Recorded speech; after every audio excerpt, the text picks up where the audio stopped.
Okay, guys, we stopped or stopped whatever in the 6.1 World Forest, Chapter 6 about all about forest and their management and their political laws that really enforce the sustenance of those forests. So, forest, woodlands, pasturage, and rangelands together occupy almost 60% of global land. These ecosystems provide many of our essential resources such as lumber, paper pulp, and grazing lands and for livestock. They also provide essential ecological services including regulating climate, controlling fresh timber runoff, providing wildlife habitat, purifying air and water, and supporting rainfall. Forest and grassland also have scenic, cultural, and historical values. Here give you those type of and their distribution, percentage distribution, type of those forests, and they go by the climate. So you can see those forests are divided by climate. It's not said in the slides or in the chapter, but it's really by the climate. And one of the major factor in this climate is temperature. So the tropical forests, they have tropical temperatures. The rainfall forests, they have rainfall temperatures. So you'll see, depending on the temperature on that zone, on that forest, that will have this type of forest. So the tropical forest, they have tropical dry forest, 5%. You can see all those contribution here. And as I said, temperature is a very important factor in dividing those forests in different types. Correct? Mm-hmm. Boreal and tropical forests are most abundant. The UN, United Nations Food and Agriculture Organization, defines forests as any area where trees cover more than 10% of the land. Old growth forests, they are the most covered land, large enough and have been undisturbed by human activities. That's the definition of the old growth forest. Those are old land, large enough, they have large area, undisturbed by human activities.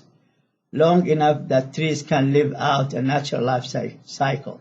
Today, only 1/4 of forests retain their old growth features. The largest remaining areas of old growth forests are in Russia, Canada, Brazil, Indonesia, and Papua New Guinea. Forests are a huge carbon sink, storing some 422 billion metric tons of carbon in standing biomass. Saying this in the slide does not really show us why is this really true, this statement here. What do you think, what's happened? Well, it looks like we are exhaling CO2, correct? Humans, all the creatures here on this earth, this globe, they are getting oxygen, whether it's like a fish, marine life, dissolved in a fresh in a tabor, or just direct inhaling oxygen from the air. But we are exhaling in the process what? Carbon dioxide. Now the carbon dioxide, all the creatures here on this earth and this globe getting the CO2 out of their body by taking oxygen in, taking out CO2. This CO2 will be taken by what? By the plants, correct? The photosynthesis. So the CO2, so the trees really are helping in reducing the global warming. They take the CO2 and they get us what? Back what? Oxygen. So, why they are taking CO2? It turns out to be, as any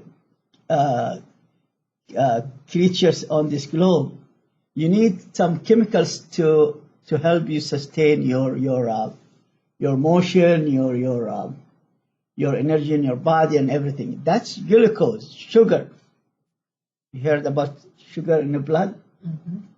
That's glucose. So the trees take CO2, correct? Give us oxygen, and they produce from out CO2 because they need carbon. They need carbon, nitrogen from the soil, minerals from the soil, potassium, sodium, phosphorus, phosphate as phosphate ion. So, but they need to generate sugar for themselves to sustain their motion, and because they get energy there. So they mix their sugar and give us O2. So the trees, plants here, or the forests, give us O2, and we give the plants. We give the plant CO2 because we are exhaling CO2. And this is here, for example, like just give you humans. Humans take the O2, and humans we are taking from the plants O2, we're giving the plants CO2 to make their sugar, their glucose. And without glucose, I don't think it's a person or a creature can live, whether animal or marine life or insects or bacteria or viruses. They cannot live without sugar, without glucose. Glucose is a source of energy inside these creatures. So they make sugar, and then they give you out of this sugar the oxygen, and they use the sugar then for their own photosynthesis processes. Okay, guys. So that's the whole idea of this here. Why is the forest is very important. So if you take a forest from the area, so this area will be less in oxygen, correct? Because there is no production of oxygen by the trees. That's the whole thing. And then that area will have more global warming issue because you have a lot of CO2 in that area accumulated from humans exhaling, and from the electrical plants, and from the nuclear plants, and from the automotive, correct? Mm-hmm. So all those are generating CO2, including the human exhaling CO2. That will have no way to go. So it's heavier, the density of CO2, much more heavier than the air. So the air goes up, the CO2 is, as I speak, in my level as I speak, that's the CO2. Very dense, very heavy in density, so it's always down. It's not going to higher altitude in the skies. So it's always down, and that's the big problem with the CO2. So cutting plants means you are reducing amount of oxygen, you are increasing amount of CO2, and you are really participating in increasing the temperatures in the whole planet. So the temperatures will increase, therefore. So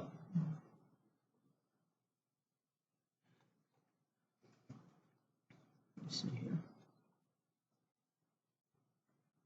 Forests provide many valuable products. That's always true, and you can see from the picture. Wood, the major thing is wood, and a lot of diverse environment diversity. So they provide for us not only wood, trees. You can plant in those forests some good reasonable fruits, special fruits. They can implant it in those trees. But 1/5 of all the wood consumption is to produce paper, and that's the major advantage of this, and building furnitures and wooden furnitures and all the other activities. So fuel wood accounts for half of the global wood consumptions. So in your chimney, you are using what? You are using wood from the trees. Monoculture forestry. Monoculture forestry, such as this Wisconsin tree farm, they show you this type of looks to me like it's not an oak. Is it oak? No, looks like a pine one. Not an oak. Oak is thicker.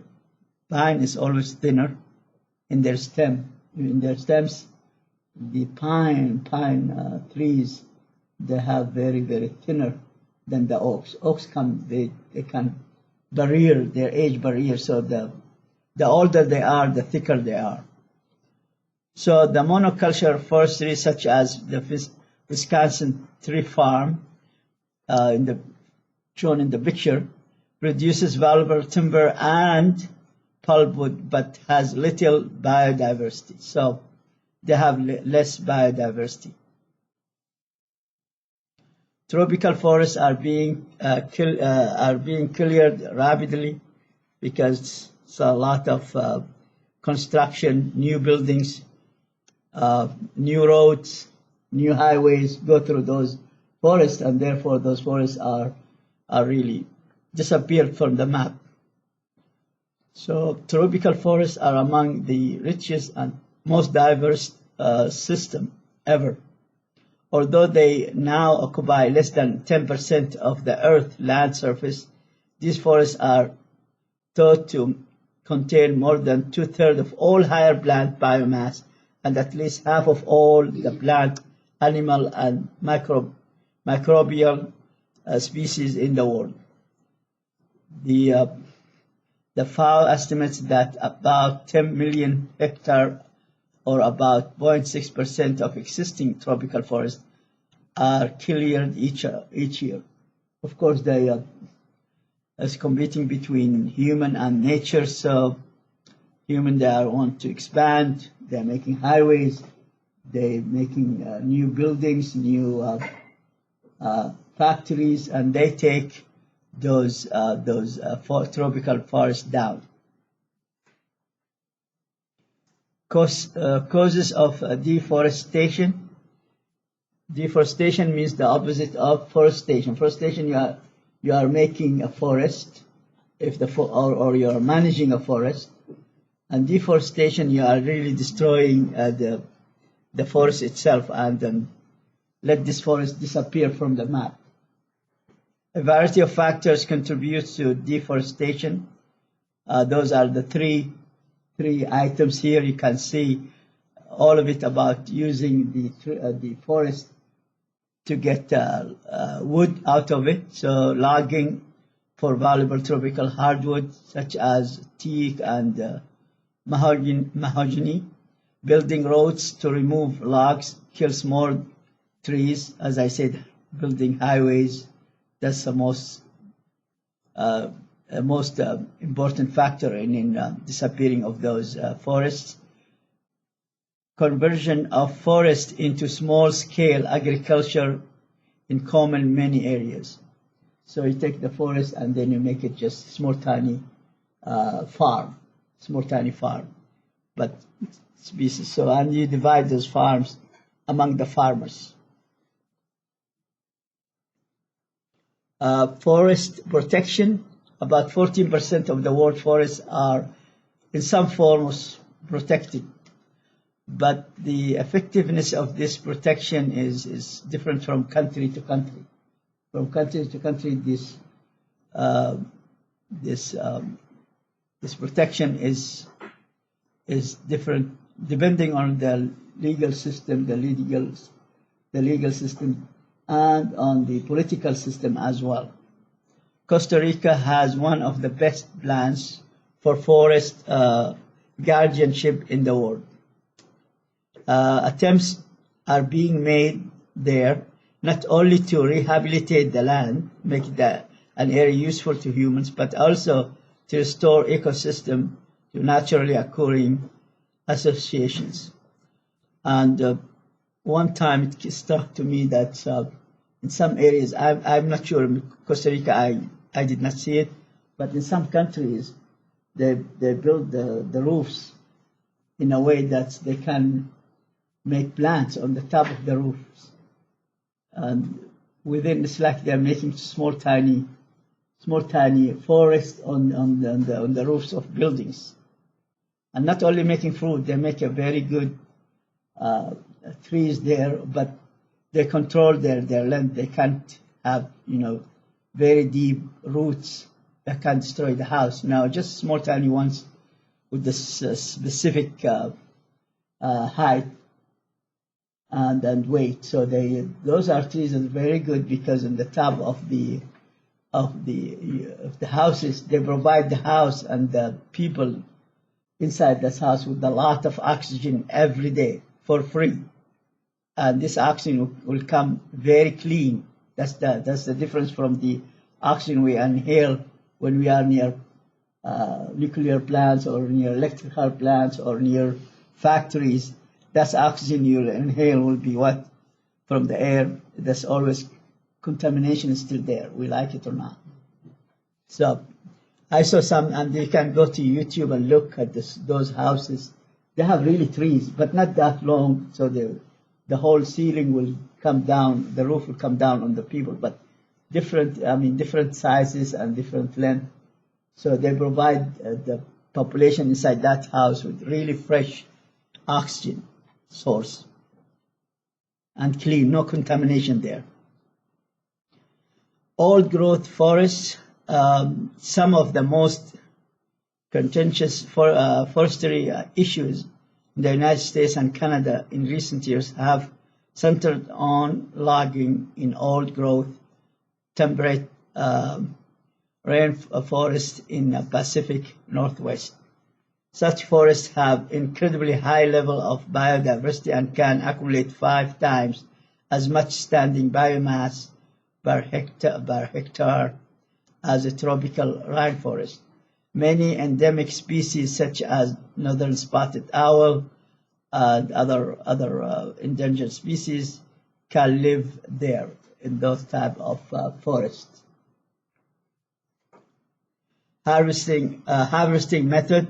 Most lumber and pulpwood in the United States and Canada currently are harvested by clear cutting. Now we have other type of beside clear cutting, in which every tree in a given area is cut, regardless of the size of this tree. Correct? Some alternatives to clear cutting include clear cutting makes a big damage for the forest because you cut the tree and the tree cannot be recovered, cannot be recover itself, rebuild itself again and establish itself again. So that might take longer time for this tree to recover and then bring itself to the whole thing. And if you look at the clear cutting and look at some of those papers, some of the videos, clear cutting always they come very close from the ground, meaning what? In order this tree to come up from the ground, it will take you, many years to this tree to recover and come back to its original size, original length. Before you are cutting it. So there are some alternatives to clear cutting. Again, clear cutting always the bottom. Always the bottom of the tree. You start cutting from there, and it will take longer time to this tree to come back again. Correct? And if it's even come back again, some of them, they just die out. But there are some other types we can get out of this clear cutting. We can do shelter wood harvesting. We can go strip cutting. We can do selective cutting. Selective cutting, you look at the big oak, for example. You don't cut the oak from the bottom of it. It will take, if it's coming back, it will take years, maybe 100 years to come back in this. If it's very old, 100-year-old, it will take maybe another 100 years to come back again. So what you will do, you'll take out of the oak selective area. You can test what type of wood in each area. You can just cut in very small places in this tree, so that the tree itself, it can compensate itself and it can still be alive and can still grow. So selective area will be the best, in my opinion, because you select some areas of the tree and cut small pieces out of it, keeping the whole tree intact. Don't take the whole tree, just small tiny areas uh, uh, every year. So that's possibility. We have strip cutting. That's another type in which all the trees are cut in a narrow corridor are harvested. So that's strip cutting. So they take all the trees in a narrow corridor are harvested. So there are a bunch of them. They are sitting in one line. You just take them one by one, but in the same size. You don't cut them just at the bottom like the clear cutting. You strip them from maybe the top up, and then keep the most stem intact. The majority of the trees is there. Maybe you take the top side of all this, and those are like in line trees in line. I mean, standing in one line. Sheltered wood harvesting, in which mature trees are removed in a series of 2 or more cuts. So that's another type. So, but my preference is selective. That's when you take just a small, tiny portion, correct, from the plant itself, leaving the whole plant intact. Roads and logging. Some people in the United States are calling for an end to all logging on federal lands because ecological services from maintaining fresh tap water supplies to recreation generate more revenue at lower costs. Many communities depend on logging jobs, but these jobs depend on governmental help and subsidies to a great extent. The federal government builds roads, manages forests, fights fires, and sells timber for less than the administrative cost of the sales itself. So they are really subsidizing the sale of this timber, this wood coming out of this logging of the trees itself. So, as I said, the building highways, building roads through the forest, and the logging, those are two major factors are really affecting the disappearance of forests from the map of the globe here. Road building is controversial. Roads on a public lands are another controversy. Over the past 40 years, the Forest Service has expanded its system of logging roads to more than 10 times the length of the interstate highway system. And here they give you some president will approve, some president will not approve. President Clinton disapproved this road building through the forest. Then President George Bush wiped out that law and reinstated building highways and roads inside those forests. Then later on, President Obama took this one back to the Clinton era. So roads are not. I'm not sure what now the status of those roads, but this all is, as I say, that's chapter 16, more political science than the environmental science. And the president come and they make rules. The other president come and wipe out the old rules and come up with the new rules. But as I said, those roads making or highways going through the forest, that's really, beside the logging, it's really devastating for forest. Two factors are really devastating for the sustenance of any forest on this globe. Fire management, well, sometimes the biodiversity needs those fires. Are you following me here? Sometimes those fires are needed, like the earthquake. Remember I told you about the earthquake? Earthquake is very bad event, but however, they are good because then a new species coming out of this from the ground, from those earthquakes. So it's really helping the biodiversity, although it's damaging the human lives and the area that's struck with this earthquake is devastated, but still it's good for biodiversity. Different creatures are being now coming out from the within the rocks, within whatever, through this big earthquake, and then they will come and then enrich the biodiversity of that specific area. Correct? So the same thing with the fire management. Sometimes we need this fire, and sometimes this fire is very important, because if there is no fire, all trees, they have a lot of debris, a lot of junky wood staying in this forest, and then when there is a fire, you will have a big, huge fire, because this forest is not maintained, and you have a lot of debris, a lot of old woods and old branches on the floor, so on the floor of those forests. So therefore, you get worse fire than what you have expected.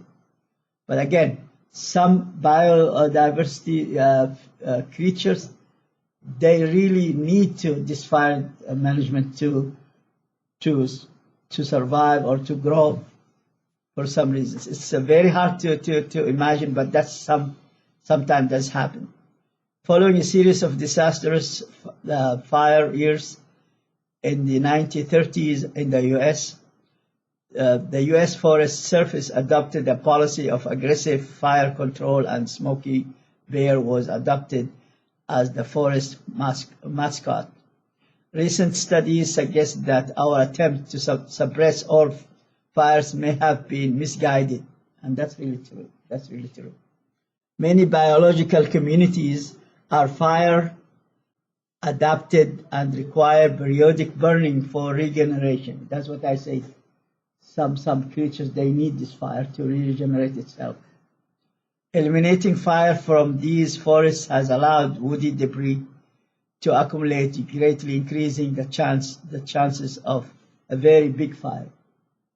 So therefore, the maintenance of this forest is very, very important, by taking all this old debris, old branches out from the floor of the forest.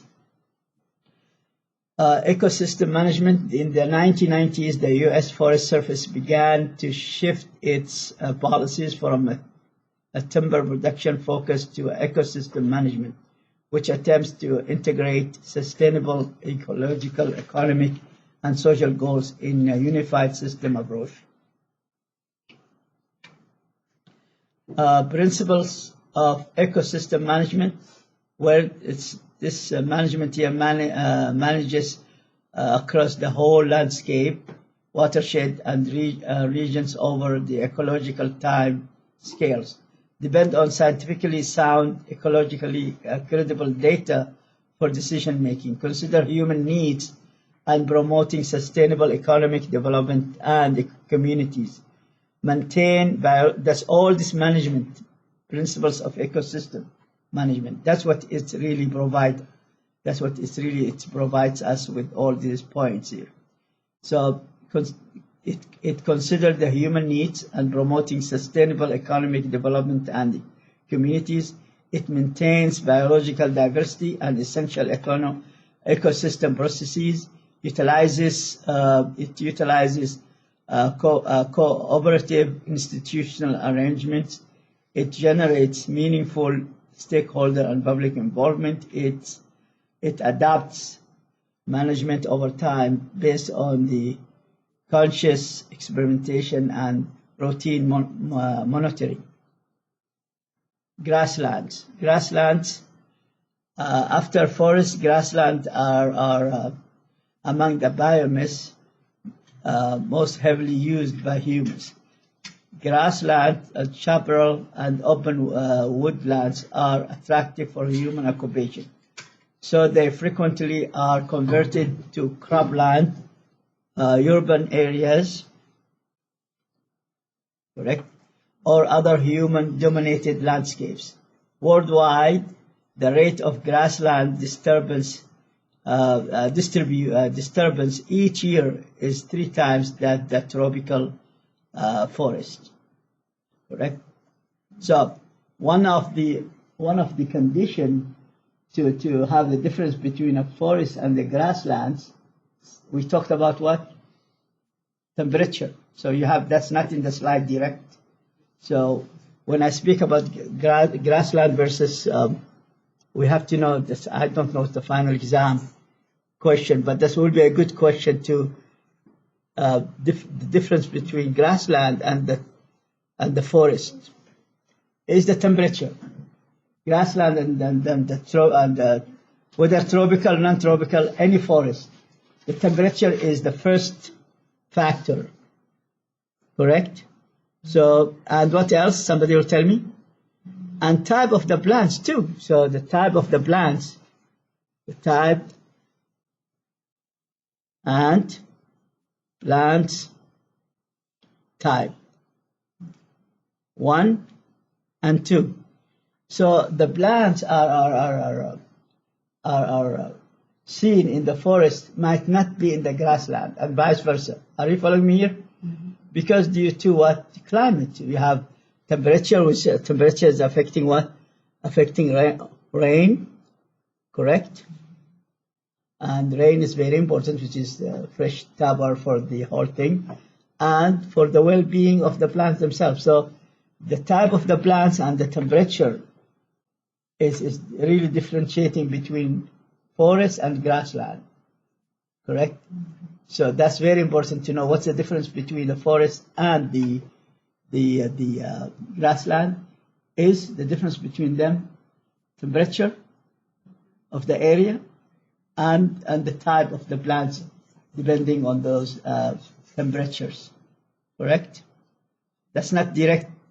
This is not saying direct, but it's indirect there, but it's not saying direct what's the difference between temperature between the forest and the grassland. It does not say it. Even I read the whole chapter twice. It's not saying this, what's the difference between them. But we know the difference between them is the temperature and the types of the plants there. So temperature is different, which affecting the type of the plants. Not all the forests will have the same plants as grassland, and vice versa, and vice versa.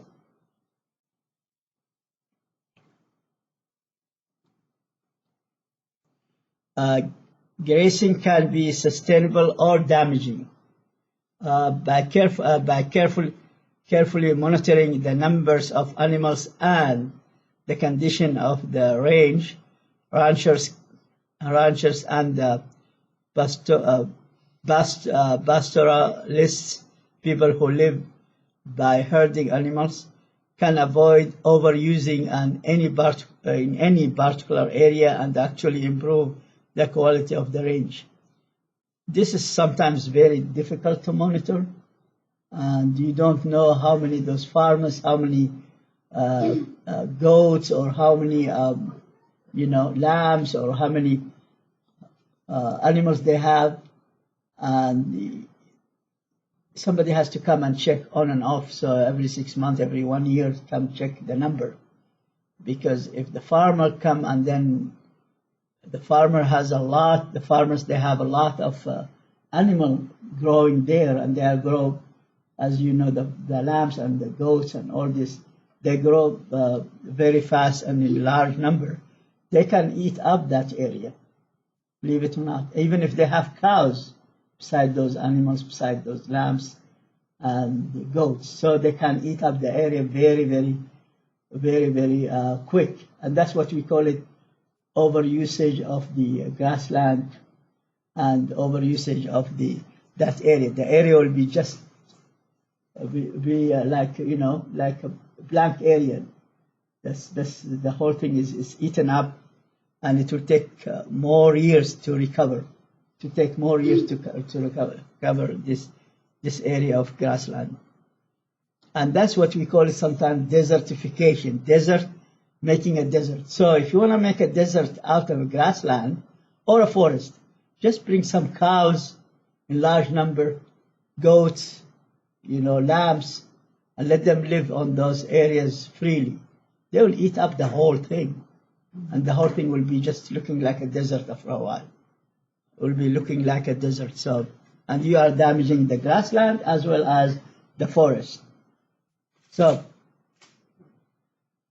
when land is abused by overgrazing, especially if you have too many of those animals available to eat those grass and the small tiny trees, especially in the arid areas, once fertile land can be converted into a desert.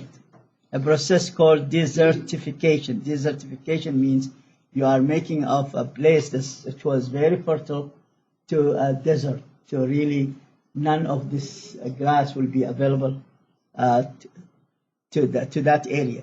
The process is ancient, but in recent years it has been accelerated as expanding population force people to overuse fragile lands. Overgrazing threatens many range lands. So most of public grazing lands in the U.S. are not in good health, in good condition. Overgrazing is damage to vegetation and soil, including loss of native forage species and erosion. Wildlife conservation groups regard cattle, that's what I said all the time, those cattle are including cows, goats, and lambs. Those are very good grass eating. They can really do a lot of damage for that area, for the area of the forest and the grassland. So wildlife conservation groups regard cattle overgrazing as the most ambiguous form of ecosystem degradation and the greatest threat to endangered species in the southwestern U.S. Government subsidies results in grazing fees for use of public land, which are far below market value. Ranchers are experimenting with the new methods. So rotational grazing means you get your cattle, the farmers will get their cattle in some area, keep them for a couple of weeks or a couple of days, and move them to another area. And they will not come back to that area until maybe in a couple of months. So leaving this area and the soil to recover from any damage done by those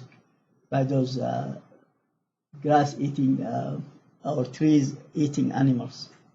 So rotational grazing, confining animals to a small area for a short time, keep them for 1 week or so, 1 day or two, before shifting them to a new location, stimulate the effects of the wild herds. So you don't keep them in one spot, they will eat up the whole thing and making that area desert, really. So restoring fire can be as beneficial to grassland as it's for forests. Another approach to ranching in some areas is to raise wild species such as impala, wild beast, oryx, which are most efficient foragers. Parks and preserves. While most forests and grasslands serve useful for utilitarian purposes, most societies also set aside natural areas for aesthetic or recreational purposes. Aesthetic means beauty. Beauty means something for beautiful areas, correct? Today, our national parks are playgrounds for rest and recreation, havens for wildlife, places to experiment with ecological management, and opportunities to restore ecosystem. Currently, nearly 13% of the land area of the earth is protected in some sort of park, preserve, or wildlife management area. This represents about 19 million kilometers, which is this is a metric system, European metric system, and this is equal to English system 7.3 million miles, which is very large, in 122,000 different preserves. Many countries have created nature preserves. Different levels of protection are found in nature preserves. The World Conservation Union divide protected areas into 5 categories depending on the intended level of allowed human use. In the most stringent categories, ecological reserve and wilderness areas, little human impacts are allowed. In the least restrictive categories, national forests and other natural resources management areas. On the other hand, there might be a high level of human use. Brazil has the largest total protected areas. Okay, guys, I'll stop here and then upload this, and then I'll see you this Wednesday. As I said, I might be late a couple minutes. Okay? Thank you very much.